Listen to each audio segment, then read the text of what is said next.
In May 2022, Wind Translation CEO Weiping Zhang spoke at the Canadian Language Industry Association's National Conference.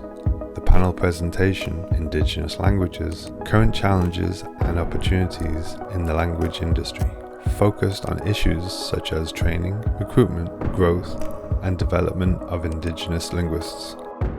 The other panelists were Scott Paddles Richardson, co-owner of the Nations Translation Group, and Nathalie Labilité, VP of the Translation Bureau. This video highlights Weiping's contribution to the discussion. I started the company 23 years ago, so that was more than half of my life running this business now. And we're very active in the Indigenous field. Roughly 80% of our revenue comes from Indigenous language translations. Most of our clients are 3 levels of government, but we also receive a lot of requests from translation companies all over Canada. So I'm very grateful that I'm invited to speak on this panel.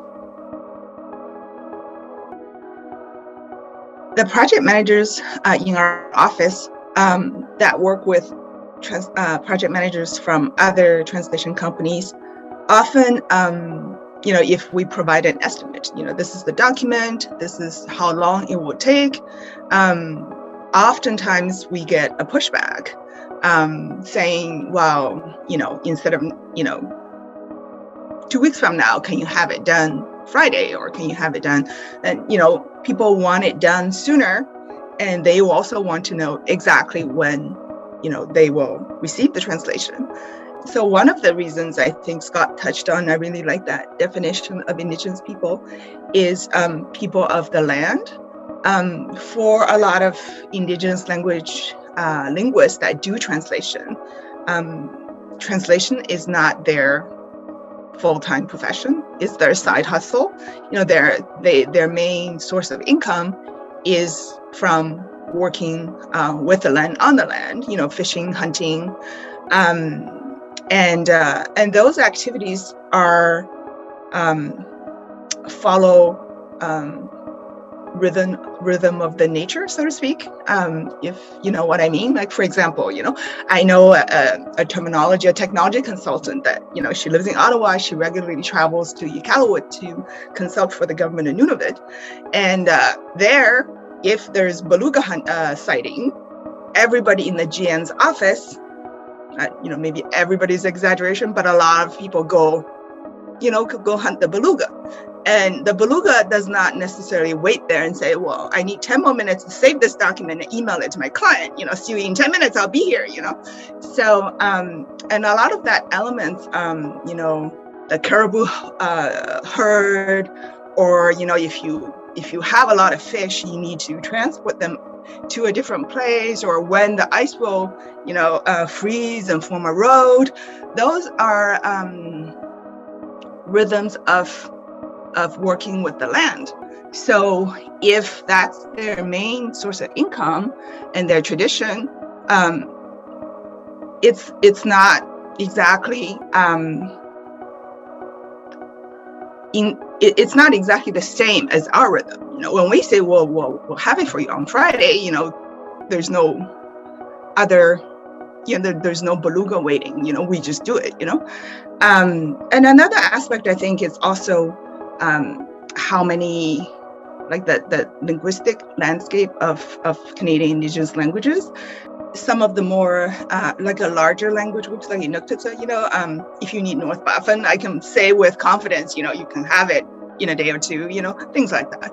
But if it's, or even, Ojibwe, like those are larger language families in Canada.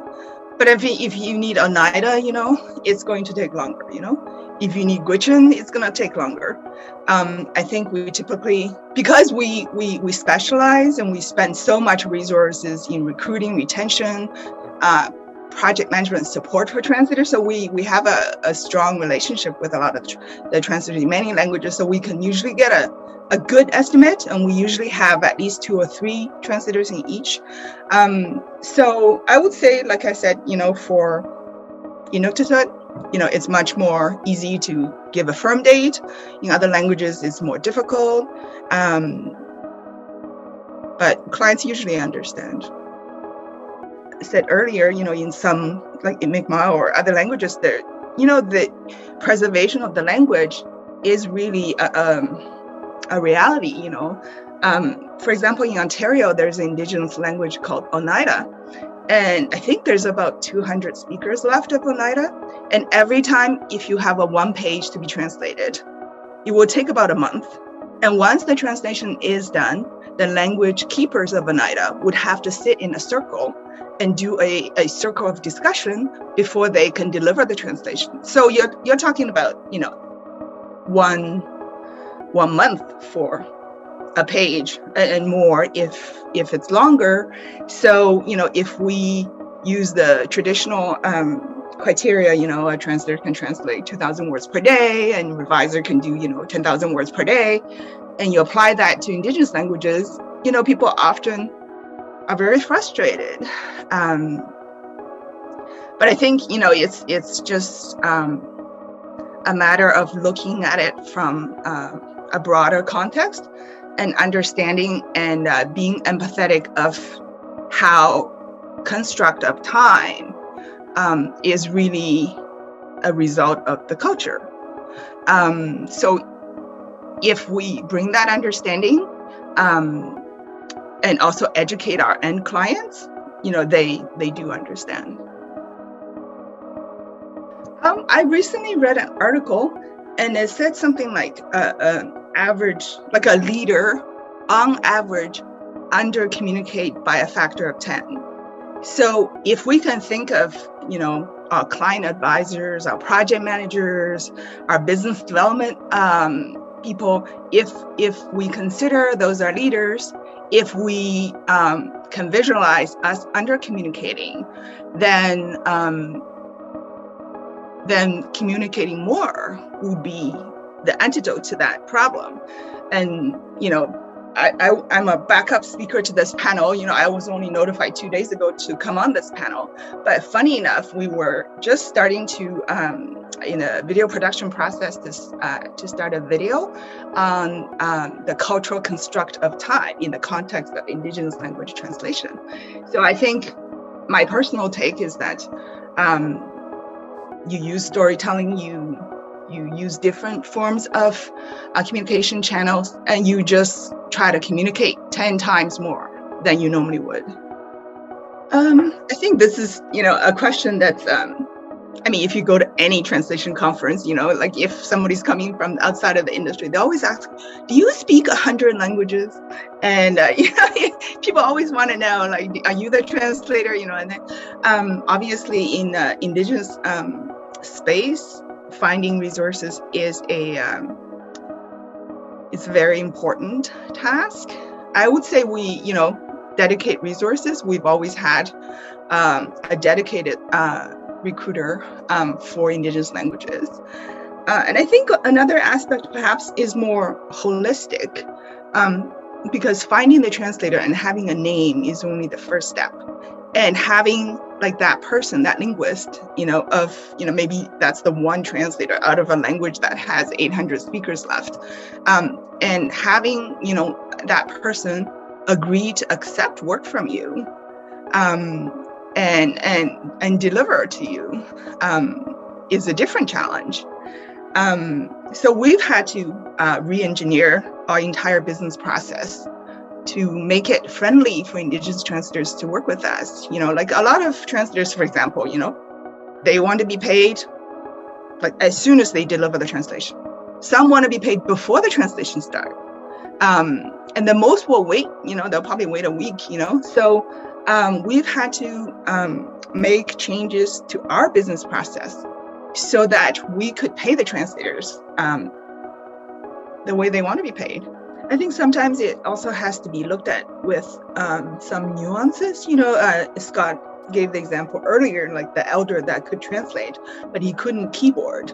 When we think of English and French or other languages, we think, if you speak, if you say you are an interpreter or you're a language professional, we assume that person could keyboard. But that is a separate skill in many of the Indigenous languages. So there are, people that are they're elders, they can speak, they can translate, but they cannot keyboard. So I think, I know part of what we do is to trying to separate the translation skill from some of the more technical side of document handling and keyboarding. So, for example, if there's a PowerPoint document, there's speaker notes, we pretty much extract everything so that a translator only has to look at a table. Here's the left, you put your translation in the right, and trying to, simplify things, and trying to, because the linguistic skill, the translation skills are so, they're very difficult to come by. They're not available in large quantities. So we want to use it in where it matters the most, so that we strip away all the things that are, that can be stripped away, and support that in our in-house project management functions, so that they could just focus on using what they know. I don't have any recent memory of large quantities of text that we're not able to translate. But definitely it's the kind of resources that takes time to build. It's like a tree, you don't want a quick growing tree on your front lawn. If there's a storm that hits, that tree is going to be the first to go. You want a slow growing tree, that's deeply rooted. The trust takes time to build. So I think in a way, I think it's good for everybody that, it is a field that's growing. It's growing slowly. The volume is small. It really gives it time for the tree to strengthen its trunk.